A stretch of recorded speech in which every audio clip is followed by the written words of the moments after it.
안녕하세요. 저는 이제 대학교를 졸업하는 남동생이 있는 26살 여자입니다. 며칠 뒤면 설날이 다가오네요.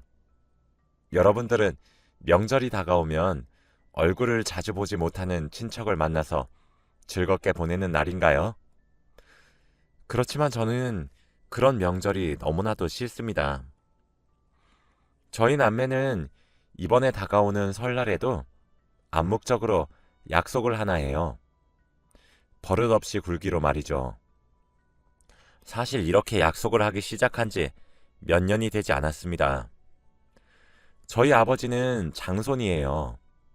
밑으로 여동생 둘, 남동생 둘, 이렇게 있죠. 오남매의 첫째입니다. 다들 결혼은 하셨고요.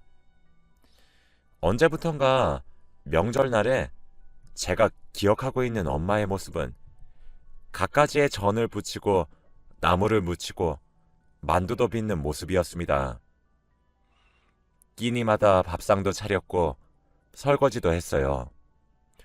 그 뒤에는 과일에 떡에 다과들을 준비해서 내고 청소하고 이 모든 것을 다 혼자 하셨죠. 어렸을 때부터 막연하게 생각은 했었던 것 같아요. 왜 우리 엄마만 일을 하는 거지? 라는 생각을요.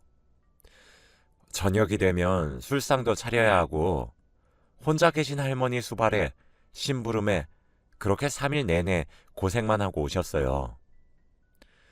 저희 남매가 초등학교도 들어가기 전에는 설날이나 추석의 마지막 날 외할머니를 보러 갔었습니다. 그렇지만 외할머니가 돌아가시고 나니 외갓집에 가지도 못했죠. 외할머니는 제가 태어나기도 전에 돌아가셨거든요. 그리고 저희 엄마는 외동딸로 태어나서 혼자입니다. 그런 이유로는 명절에 돌아갈 친정집도 없다며 연휴 내내 소처럼 일만 하셔야 했어요. 저희 집도 맞벌이를 하는 집이었는데 명절만 지냈다 하면 저희 엄마는 밤새 끙끙 앓아 누우셨습니다. 그리고 제대로 쉬지도 못하고 다시 회사로 출근해서 돈을 벌어야 했죠. 저와 제 동생을 위해서요. 처음엔 이렇게 명절을 보내는 게 당연한 줄 알았어요. 어렸을 때부터 봐온 풍경이라서요.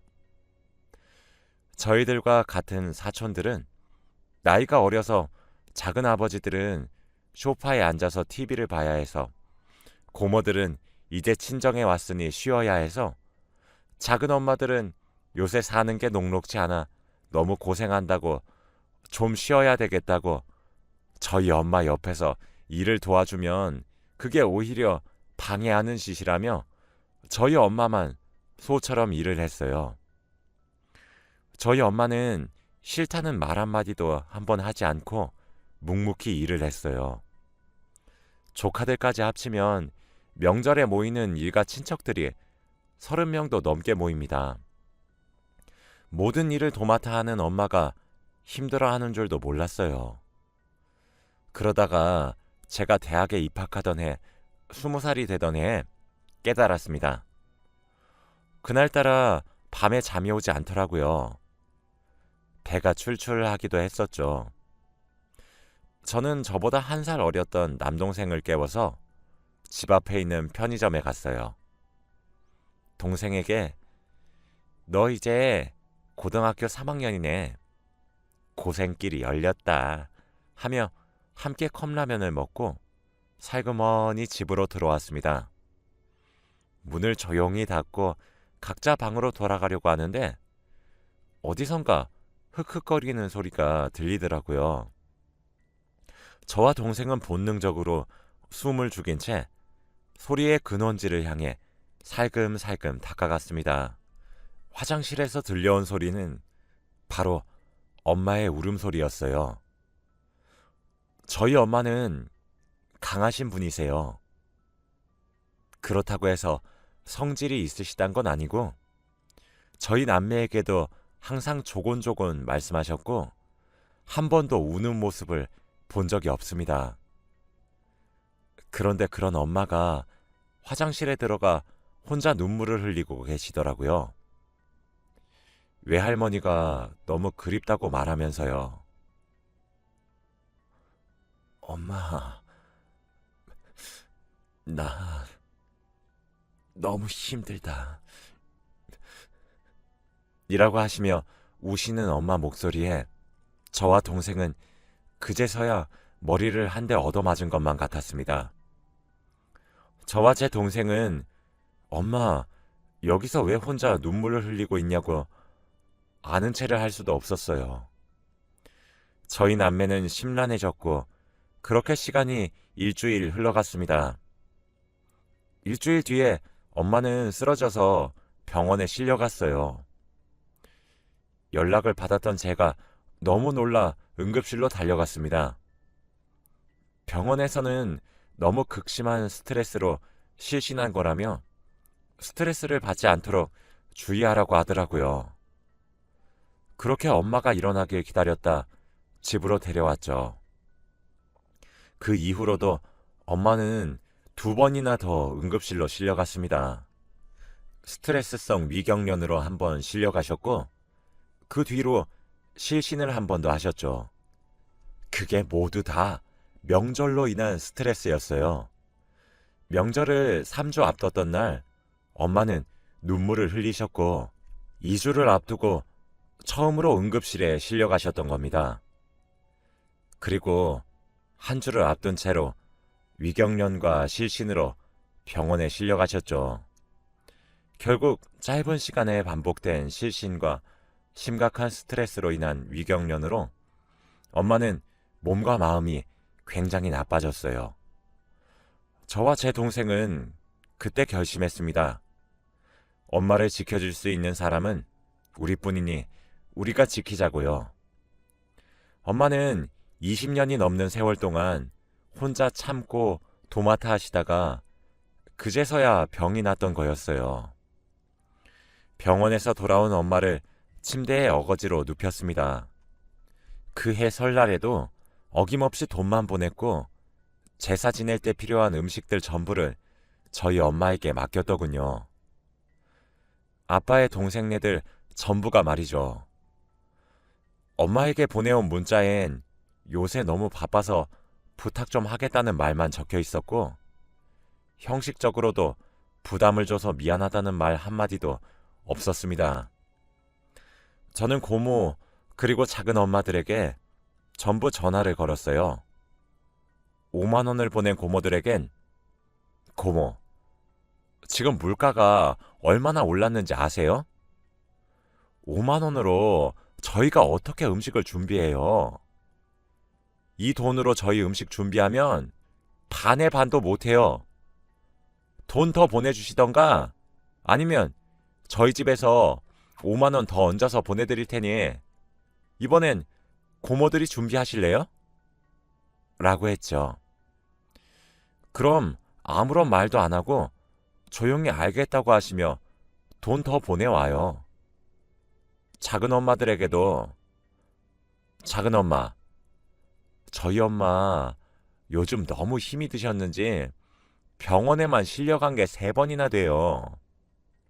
안 그래도 제사 음식 전부를 저희가 준비해서 가는데 10만 원씩 보낸 걸로 어떻게 그걸 다 하나요?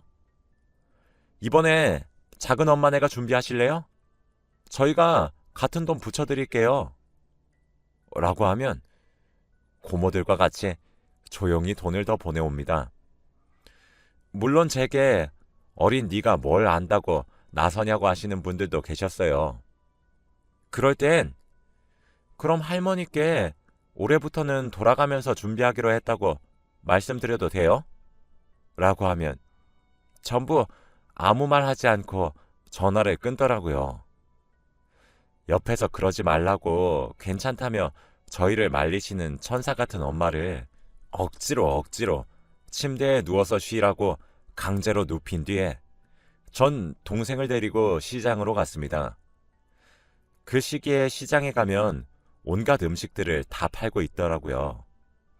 나물, 과일, 각종 전에 떡 등등 엄마는 매년 고생하셨는데 드는 비용은 얼마 되지도 않더라고요.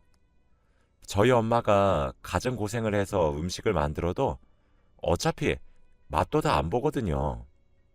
그래서 필요한 것들만 샀어요. 만두 속까지 꼼꼼히 장을 보고 돌아온 저희 남매는 만두를 빚었습니다. 어렸을 때부터 엄마가 매년 해오던 걸 봐왔고 도와드린 경험이 있어서 동생이랑 눈 감고도 뚝딱 만들었죠. 설날이 되기 하루 전날 저녁, 저희는 보자기에 준비했던 음식을 챙겼어요. 심신이 허약해진 엄마에게 이번 명절은 저희가 알아서 할 테니까 걱정하지 말고 집에서 쉬고 있으라 말했지만 엄마는 괜찮다고 거절하셨죠. 그렇게 엄마, 아빠와 함께 할머니 댁으로 갔어요. 원래는 설날 전날 아침부터 갔었는데 저희가 저녁에 가자고 바득바득 우겨서 그때 간 거예요. 도착했던 시간이 6시 반 정도였죠.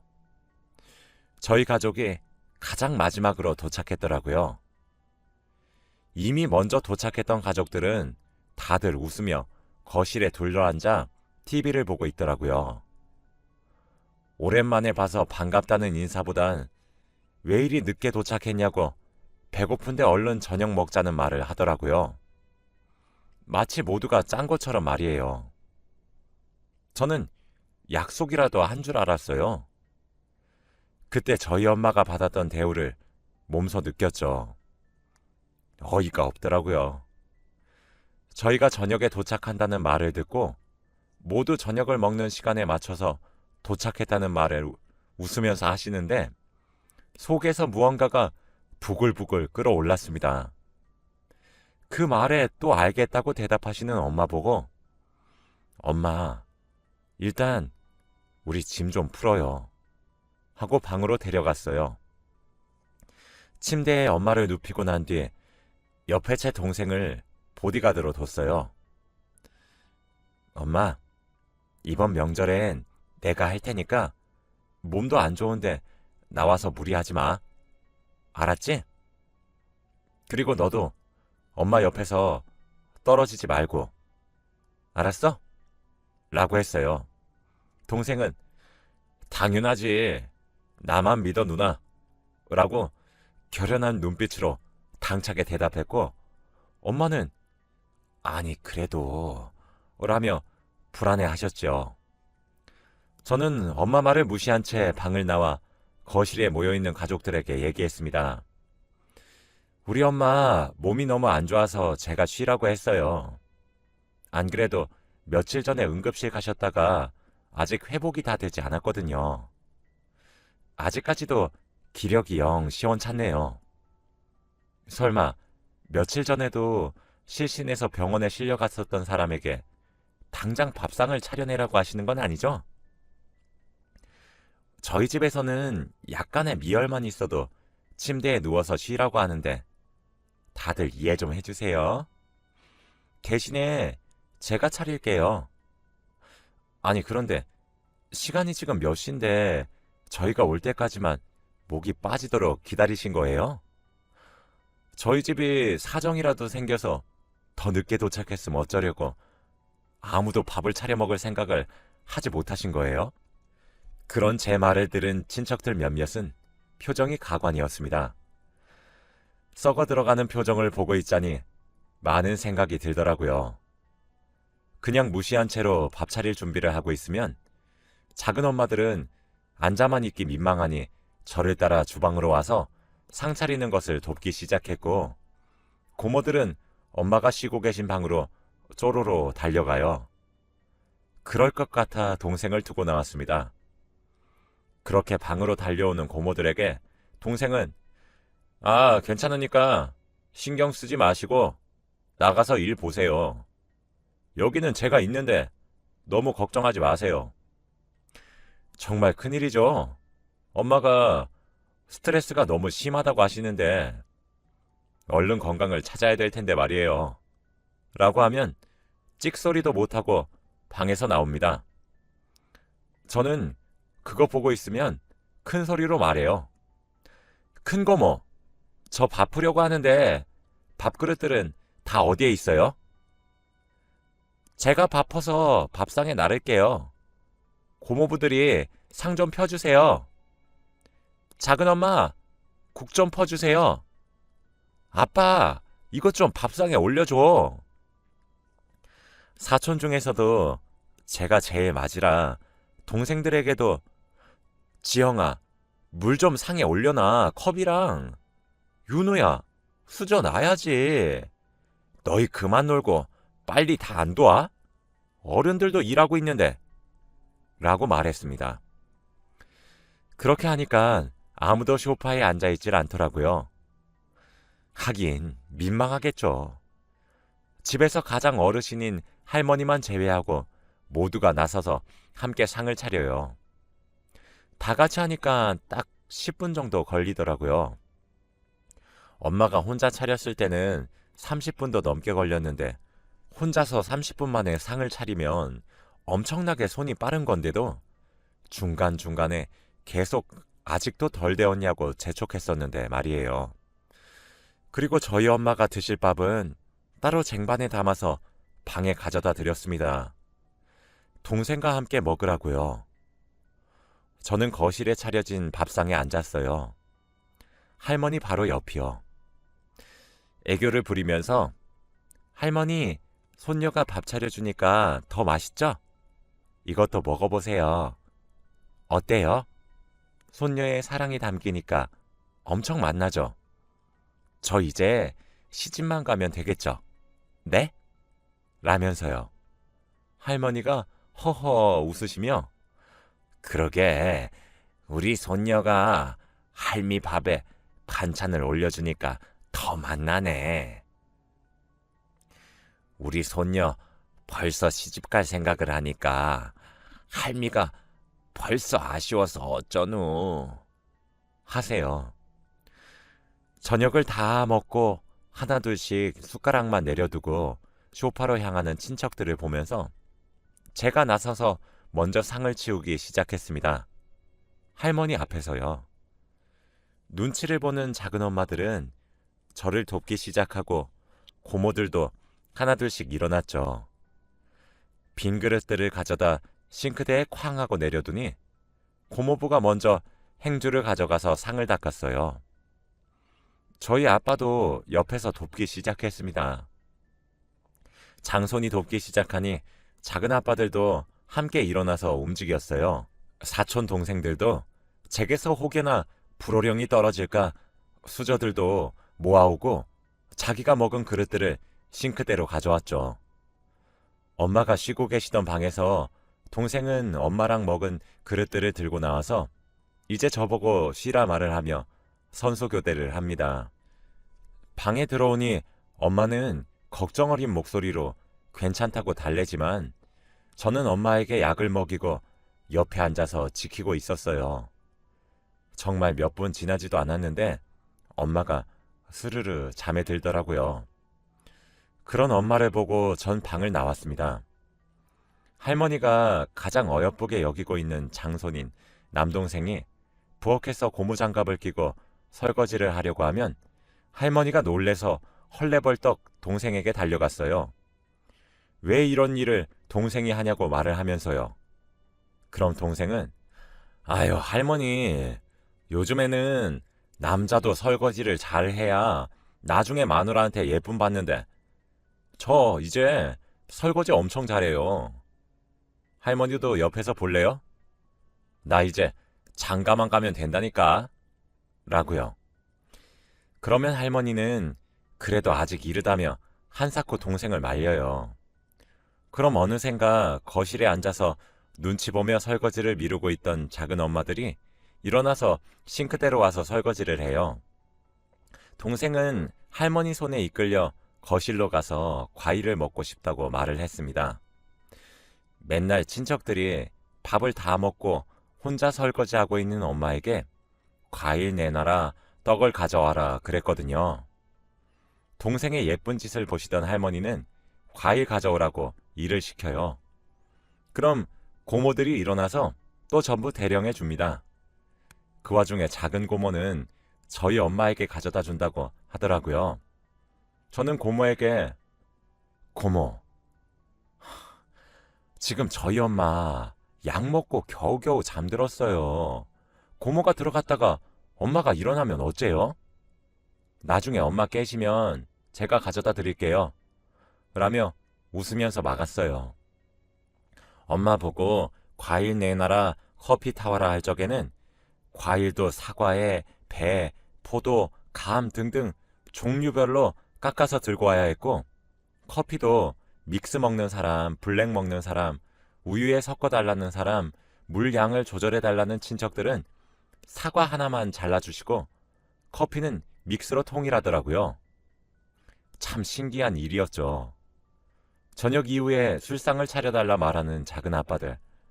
저희 엄마가 술상을 봐줘야 했을 때는 최소 4가지 음식들에 맛도 있어야 했고 빠른 시간에 만들어야 했는데, 엄마가 하지 않으니 여분의 제사 음식으로 가져온 각종 전들, 떡 이런 걸로 퉁치더라고요. 어이가 없었죠. 저흰 그렇게 하루 종일 엄마를 지켰습니다. 그 다음날 아침 일찍 제사를 지내고 아침을 차렸어요. 그때도 딱 10분이 걸렸었죠. 엄마는 그때 거실에 나와 같이 밥을 드셨어요. 저는 엄마에게 아침 먹고 아무 소리 하지 말라 단단히 말을 한 뒤 밥을 먹기 시작했습니다. 아침 식사 이후에 엄마 왼쪽에 앉아있던 동생은 할머니, 저희 오늘 점심 전에 집으로 가려고 해요. 라고 말을 했습니다. 할머니는 오랜만에 얼굴을 봤는데 벌써? 라며 아쉬워하셨어요. 아무래도 엄마 건강이 너무 좋지 않아서 집에 일찍 가서 쉬는 게 나을 것 같아요. 라고 선언을 해버렸죠. 그랬더니 온 친척들이 나서서 저희 가족을 말립니다. 특히 작은 엄마들은 진심으로 저희 보고 가지 말라고 말렸어요. 자기네들은 다음날 점심은 돼서야 떠나니까요. 오랜만에 얼굴을 보는데 왜 벌써 가냐며 뜯어 말렸습니다. 그런 친척들을 보고 저희 아빠가 말을 했어요. 재수, 집사람이 지금 몸이 얼마나 안 좋은지 몰라요? 어제 우리 아들, 딸들이 말했잖아. 며칠 전에도 실신해서 응급실에 실려갔다고. 응? 지금도 우리 집사람 얼굴을 한번 봐요. 허옇게 질려가지고 힘들어하는 거 안 보여요? 아니, 우리 집사람 보고 우리 가족 모두가 집에서 쉬라고 말을 했는데 명절에 어떻게 그러냐고 부득부득 우겨가면서 여기까지 온 것도 집사람 의지야. 제사도 다 지냈고 얼굴도 다 봤잖아. 재수, 안 그래요? 집사람이 아프니까 이번엔 집에 일찍이 가겠다는데 왜 아픈 사람을 못 보내서 안달이에요? 재수 씨는 아프면 집에 가서 쉬지 않고 계속 일할래요? 라고요. 거실엔 정적이 잠시 흘렀고 할머니는 아니, 그렇게 아픈데 왜 무리를 해서 여기까지 온 게야? 몸조리 잘하고 얼른 집에 가서 쉬어라. 아휴, 몸 관리를 잘해야 하는데 나중에 늙으면 남는 건 건강뿐이야. 라시며 저희를 보내주셨죠. 그렇게 처음으로 명절 당일 아침에 빠져나와 집으로 갔습니다. 집으로 향하는 자동차 안에서는 정적만 흘렀죠. 집에 도착한 엄마는 거실에 저희 남매를 앉혀놓고 화를 내셨어요. 왜 그랬냐고, 어디 버릇없이 그렇게 하냐고 말이에요. 저랑 동생은 혼이 나면서도 그제서야 엄마가 처음으로 편한 명절을 보내게 해준 게 너무나도 바보 같아서 우리가 그렇게 멍청할 수가 없어서 울었어요. 엄마가 20년이 넘도록 힘들게 일한 걸 제가 성인이 돼서 알아차린 것도 너무 미안했고요. 잘못했어요, 엄마. 근데 나랑 누나는 다음 해에도 그 다음 해에도 똑같이 할 거야, 엄마. 라며 대답을 하는 동생을 보며 저희를 혼내는 엄마도 눈물을 흘렸습니다. 엄마는 고맙다고 엉엉 우셨어요. 저희 아빠는 그런 엄마를 안아주며 내가 우리 자식들보다 더 못났네. 못났어. 여보 힘든 걸 나도 이제서야 깨달아서 미안해. 응? 울지 말고 나도 앞으론 도와줄게. 정말 미안해. 라고 사과하셨죠. 그해 명절엔 저희 네 식구 모두가 눈물을 흘렸습니다. 사실 저희 아빠는 집에서는 가정적인 분이세요. 할머니 집에 가게 되면 아무래도 가풍이 있어서 거기에 휩쓸리실 수밖에 없었거든요. 이게 벌써 6년 전에 있었던 일입니다. 여전히 저희 가정은 평화롭고 자유로우시고 천사 같은 엄마와 가정적이신 아빠와 든든한 동생이 있어요. 지금은 동생이 군대도 다녀와서 그런지 더욱 듬직해졌고 저희와 같은 학렬에서도 가장 덩치가 있고 키도 큽니다. 엄마의 보디가드 역할을 충실히 잘해주고 있죠. 저도 나이를 1살, 2살 먹어갈수록 더욱 뻔뻔해져서 이젠 어지간한 궁시렁거림들은 무시할 수 있는 두꺼운 낯짝도 생겼어요. 저희 남매와 아빠까지 엄마를 끔찍하게 여기면서 보호하려고 하니 점점 일을 나눠서 하는 분위기가 만들어지고 있습니다. 물론 아직은 완벽하진 않아요. 여전히 여자가 음식을 하고 남자가 쉬려고 하는 분위기가 남아있지만 6년 전에 비해 많이 좋아진 편이죠. 달력을 보니 설날이 이제 코앞으로 다가와 갑자기 그의 설날의 기억이 나네요. 여러분들의 명절은 어떠신가요? 혹시 제 사연을 듣고 찔리시는 분이 있다면 이번 설날부터 태도를 바꿔보시는 건 어떠실까요? 서로 도와서 함께 일을 하는 형태로 말이에요. 저희 엄마는 그해 이후로는 스트레스로 응급실에 실려가는 일이 사라졌습니다. 진작 이렇게 할 걸 이런 생각이 명절이 올 때마다 참 많이 드네요. 제 글을 읽어주셔서 감사하고 여러분들도 새해 복 많이 받으시길 바라며 이만 글을 마치겠습니다.